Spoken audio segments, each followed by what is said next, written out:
Hello, everyone, and welcome back to English Conversation Studio. I'm Anna, and I'm here with the fantastic Alex. Hi, Alex. How's it going? Hi, Anna. I'm doing fantastic. Thanks for asking. It's always a pleasure to join you and our wonderful listeners. I'm really excited about today's topic because it's something so many English learners struggle with. Me too, Alex. Today, we're diving into a very common frustration for beginners. I can understand English perfectly well, maybe even read it without too much trouble, but when it comes to speaking, it's like my tongue gets tied in knots. Long pause. Exactly, Anna. It's that feeling of knowing the words are in your head, but they just won't come out of your mouth. It can be incredibly disheartening. You might watch a movie and understand almost everything, but then you freeze when someone asks you a simple question. Long pause. It's a bit like being a passive observer versus an active participant. You're absorbing the language, but you're not yet comfortable enough to produce it yourself. But the good news is, this is a very normal stage in the learning process, and it's definitely something you can overcome. Absolutely. And that's what we're here to talk about today. We'll explore the reasons behind this challenge and, most importantly, provide you with actionable strategies and practical tips to help you bridge that gap between understanding and speaking. We want to empower you to become confident and fluent English speakers. So, Alex, let's dive into the why. Why do so many learners experience this disconnect between comprehension and production? What are the underlying causes? Well, Anna, the first thing to recognize is this. Understanding and speaking are fundamentally different skills. Think of it this way. Understanding is a receptive skill. You're receiving information, processing it, and interpreting its meaning. It's like being a sponge, absorbing the language around you.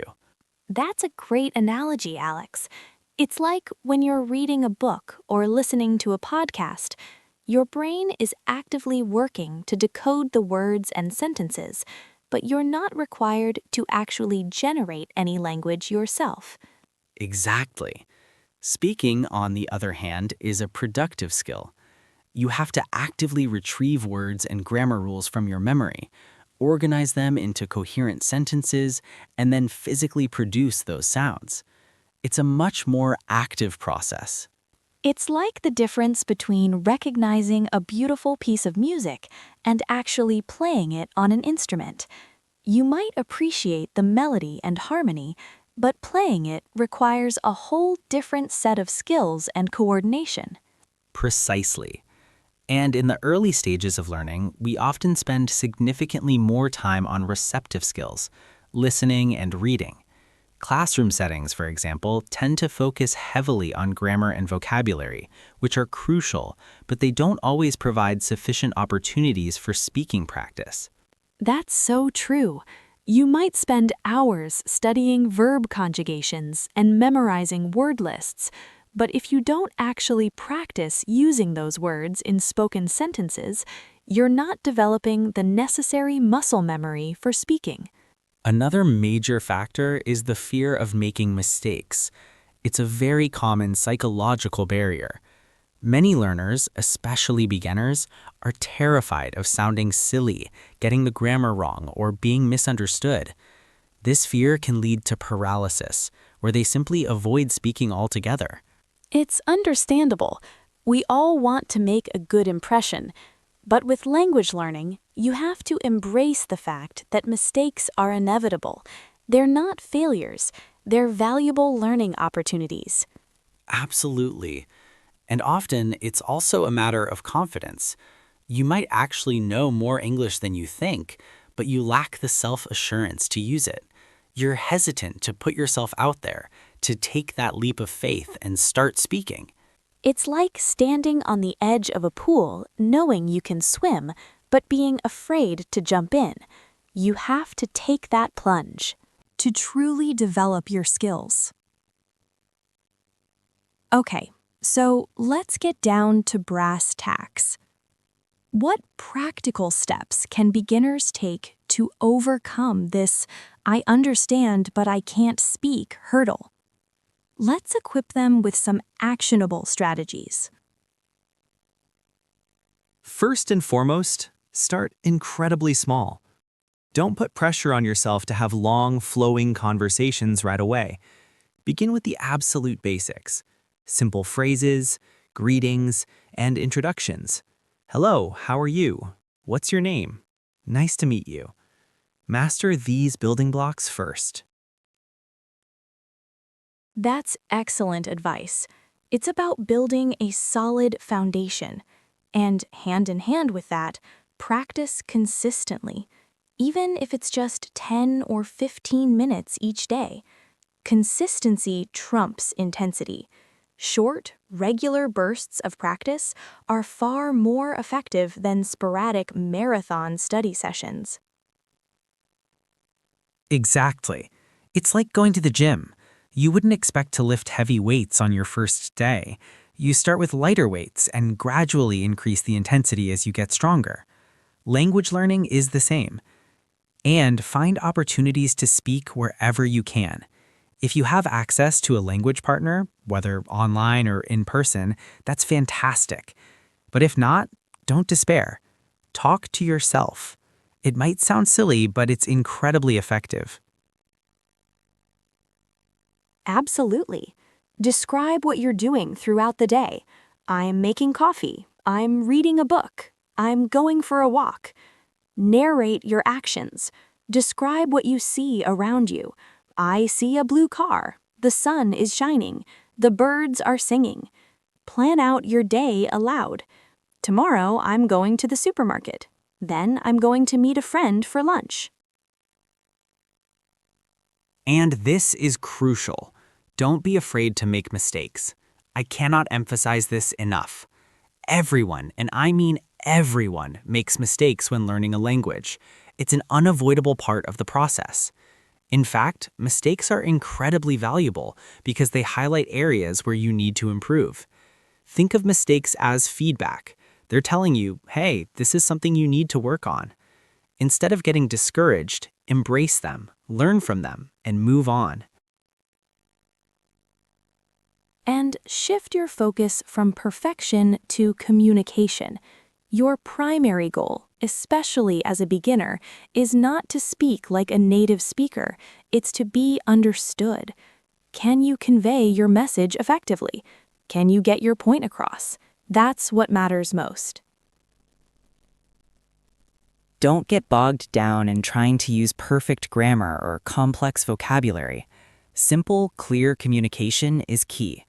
Use the words you know, even if they're basic. And on that note, use simple vocabulary. You don't need to try to impress anyone with big, fancy words. In fact, often simple words are the most effective and the easiest to remember and use. And listen actively. Pay close attention to how native speakers pronounce words and phrases. Let's provide some concrete examples of how beginners can actively practice their speaking skills. Okay, how about role-playing? This is a fantastic way to simulate real-life conversations. Imagine yourself in different situations and practice what you would say. For example, imagine you are ordering food at a restaurant. You can practice phrases like, "I'd like to order a pizza." "Can I have a salad, please?" "How much does that cost?" Or imagine you are checking into a hotel. Practice phrases like, "I have a reservation under the name Smith." "Can I see my room, please?" "What time is breakfast served?"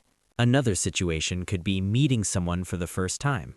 Practice introductions, simple questions, and small talk. For example, hello, my name is Alex. It's nice to meet you. Where are you from? What do you do? Another great exercise is describing pictures. Find a simple picture in a magazine or online. Describe what you see using basic vocabulary. For example, I see a dog. The dog is brown. The dog is playing in the park. The sun is shining. You can also practice storytelling.